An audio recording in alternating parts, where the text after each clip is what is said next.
them, but how often do we think we know them and what it might be doing for us? Biologist Skippy Howe is joining us with some research on some tiny creatures. Good morning. Thanks for joining us.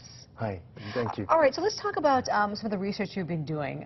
We're talking about little shrimp, little snails, freshwater fishes. There is a lot to learn from them. Yes. In Hawaii, the fishes are called o'opu, and also the opai, or the shrimp, and then also the hihivai, or the snails. Okay.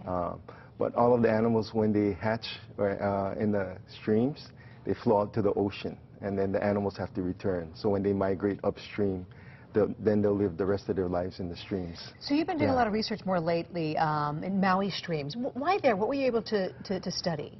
Oh, so on Maui, I guess we've been fortunate. On Maui, we've been, well, I have different kinds of streams. So a lot of our streams have been diverted. So they actually diverted the water to use for plantation. So sugar, a lot of it for sugar plantations. Okay.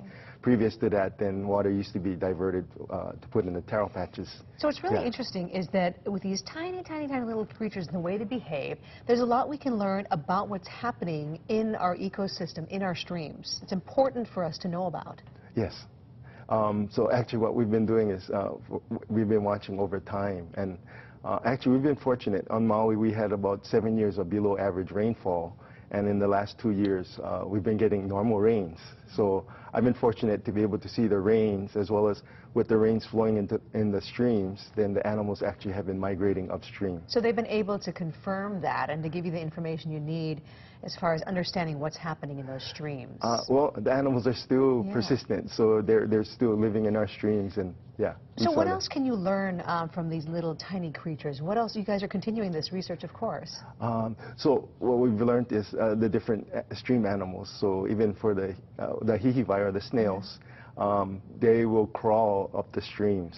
And so with our healthy streams, they'll crawl. And actually, I was just in the stream on Sunday, and they were migrating upstream. And then, is it fun for you? It must be fun for you to talk to people and explain just how something so small can teach us so much about what's happening in our world. Yes, I think a lot of times then it kind of tells us how important the streams are when they flow into the ocean, and as well as got to see the animals in the streams. So I've been doing underwater photography also. So you're talking on a little bit of a bigger scale today. You've got a conference coming up this afternoon. Yes. Yeah. So I'll be presenting some of my work that I've been, I not only play in the streams, but I get to do research.